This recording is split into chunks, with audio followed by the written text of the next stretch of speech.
Salut, moi c'est Fanny, j'ai 15 ans. Je suis une fille ordinaire. Je suis arrivée au milieu de l'année passée dans cette école. Je suis pas la plus jolie, je suis pas la plus moche. Enfin, j'en sais rien. Une fille ordinaire, quoi. Enfin, c'est ce que j'aurais voulu. J'ai essayé de me faire des potes. Célia et Julie sont vraiment cool, mais j'ai l'impression que je suis pas comme elles. Parfois, j'ai juste envie de me fondre dans la masse. Parfois, j'ai envie qu'on me regarde, enfin, qu'il me regarde. Lui, c'est Max. Toutes les meufs de l'école sont dingues de lui, mais il ne m'intéresse pas vraiment. Par contre, son pote Diego, il est différent. Je le sais, je le sens. J'ai l'impression qu'il me voit, lui. J'ai l'impression qu'il pourrait me voir tel que je suis, et moi tel qu'il est. J'ai l'impression que je peux vraiment lui faire confiance. Un jour, j'ai osé, je me suis dit « Merde, tant pis, je lui ai laissé un message sur les réseaux. »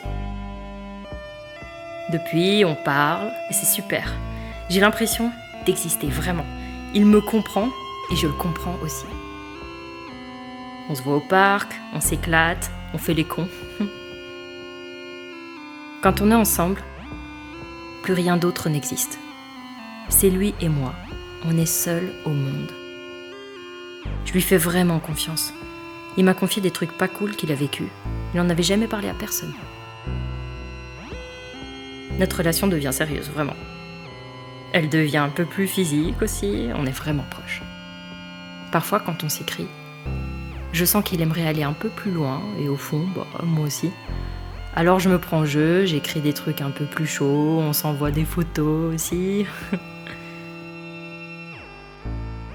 Mais un jour, le monde s'écroule. Je vais pas rentrer dans les détails, mais lui et moi, c'est fini. Mon cœur est en miettes. Je pensais pas qu'on pouvait avoir aussi mal, et pourtant, ça n'allait faire qu'empirer. J'étais si malheureuse. Je me suis confiée à Célia et Julie. Elles m'ont dit que ça allait s'arranger, mais non, c'est impossible. Pas après ce qu'il a fait. Pas après cet acte. Et celui que tous les autres ont fait aussi. Diego a partagé mes photos intimes à ses potes, qui les ont partagées à je ne sais pas qui, et maintenant toute l'école les a vues. J'ai mal, très mal. Je me sens comme une merde. Pourquoi j'ai fait ça ? Oh mais sale chienne. Ça. Mais c'est qu'elle est chaude. J'ai rien dit à mes parents. J'ai tellement honte. Ça les anéantirait, et puis que vont-ils penser de moi ? Même Célia et Julie ont l'air déçues de moi. Elles me regardent plus comme avant. Je le sens. C'est de ma faute. Ma faute. Ma faute, putain, je suis dans la merde. J'en ai vraiment marre. À la maison, j'essaie de faire comme si ça allait. Je ris aux bêtises de ma petite sœur. Je dis aux parents que j'étudie dans ma chambre, mais au fond, je ne sens plus rien.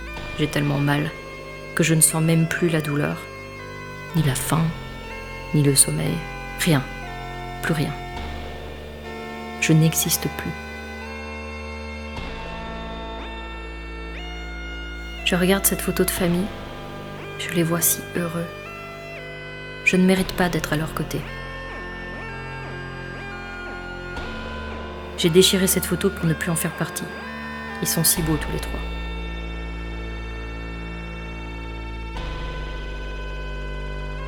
Je voudrais m'endormir et ne plus jamais me réveiller. Ne jamais avoir à exister. De toute façon, je n'existe déjà plus.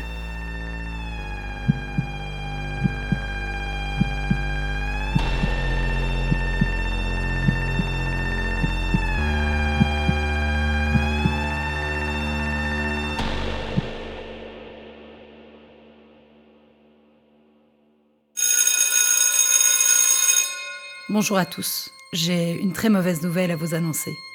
Fanny a fait une tentative de suicide hier soir. Quoi ? Merde, putain.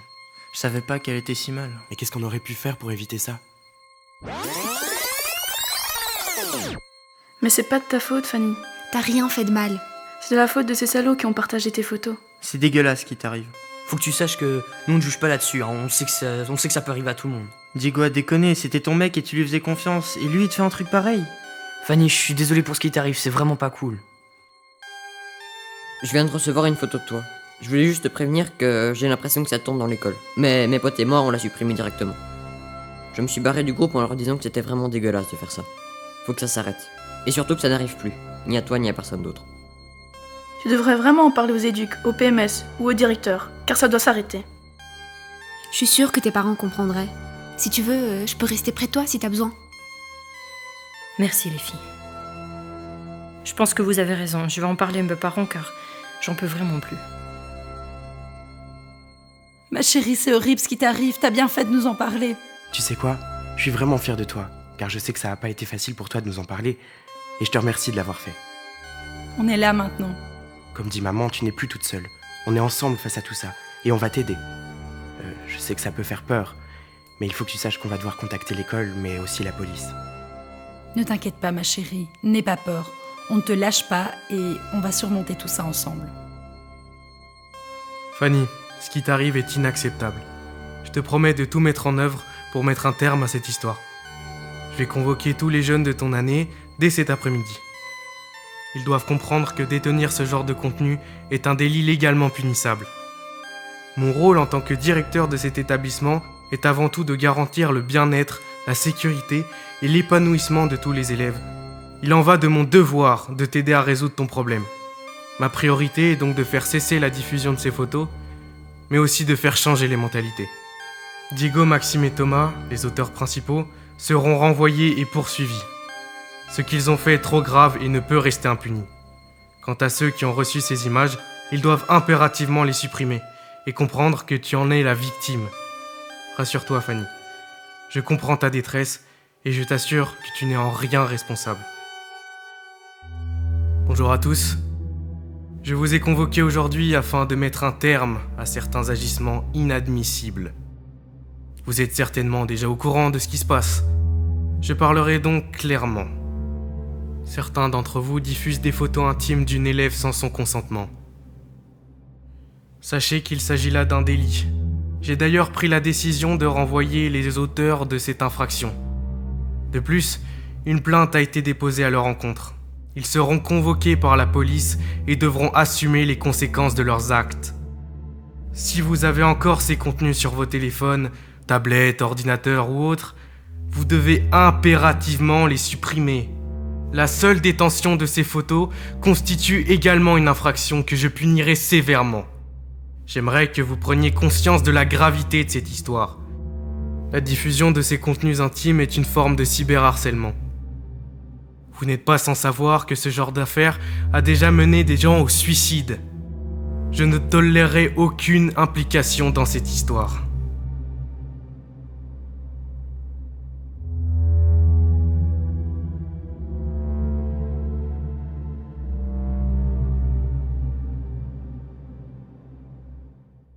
Aujourd'hui, ça fait 6 mois depuis le jour où Diego m'a trahi. Je sais qu'il a déménagé, je crois qu'il a retrouvé une autre école, enfin j'en sais rien et c'est mieux comme ça. L'affaire est toujours en cours. J'ai moins de mal à me lever pour aller à l'école. J'ai l'impression qu'on commence un peu à m'oublier. Je peux à nouveau me fondre dans la masse et c'est très bien aussi. Par contre, moi, je n'oublie pas. Je n'oublierai jamais. J'ai envie d'avancer, mais je pense que ça m'a marqué à vie. J'ai eu envie de mourir vraiment et ça, c'est pas rien. J'ai eu envie que tout s'arrête. Le bien, le mal, de toute façon. J'arrivais même plus à le différencier. Aujourd'hui, je m'en veux d'avoir ressenti ça. De la honte surtout. Je m'en veux d'avoir pensé que c'était de ma faute. Je m'en veux d'avoir tout mélangé et d'avoir douté qu'on puisse me croire. Me voir autrement que par ces putains de photos. Et pourtant, beaucoup de gens ont vraiment été là pour moi, à commencer par mes parents. J'ose même pas imaginer ce qu'ils ont ressenti quand tout ça leur a explosé en plein visage, et pourtant ils étaient là, à côté de moi, et ils le sont toujours. Le directeur, le PMS, les profs aussi. Au début, j'ai cru que ça allait vraiment empirer les choses, et surtout, qu'ils allaient me juger. J'ai bien vu que certains n'étaient pas hyper à l'aise avec ça, et pourtant, je crois qu'ils ont fait ce qu'il y avait de mieux à faire. Quand j'ai entendu le mot police, j'ai vraiment eu peur. Ça rendait les choses plus que réelles, et pourtant, C'est là que ça a commencé à changer pour moi. Célia et Julie, j'ai l'impression que depuis cette histoire, on est plus proches. Elles m'ont beaucoup aidée. Je me suis même fait d'autres copines qui m'ont beaucoup soutenue. Ça me fait du bien. J'ai l'impression que je peux vraiment leur faire confiance, même si confiance, c'est un grand mot. Je sais pas si je vais pouvoir refaire confiance à quelqu'un, enfin, sauf à ma psy. Au début, j'ai eu du mal à me confier, mais j'ai bien senti qu'elle comprenait très bien ce que je vivais. C'est pas la première fois qu'elle suivait une fille à qui on a fait la même saloperie. Et ça me dégoûte. Je veux dire, imaginez que ce soit arrivé à d'autres que moi et que ça puisse encore arriver. Alors, ce que j'ai envie de te dire à toi qui écoutes mon histoire, tu as le pouvoir de changer les choses. Grâce à ma psy et à mes proches, j'ai vraiment compris que c'était pas de ma faute. Si tu es témoin de ce genre d'agression, s'il te plaît, ne laisse pas la victime seule. La meilleure chose à faire est de l'écouter, la soutenir sans la juger et l'aider à en parler à des personnes de confiance qui pourront l'aider. Et surtout, supprimer ces contenus.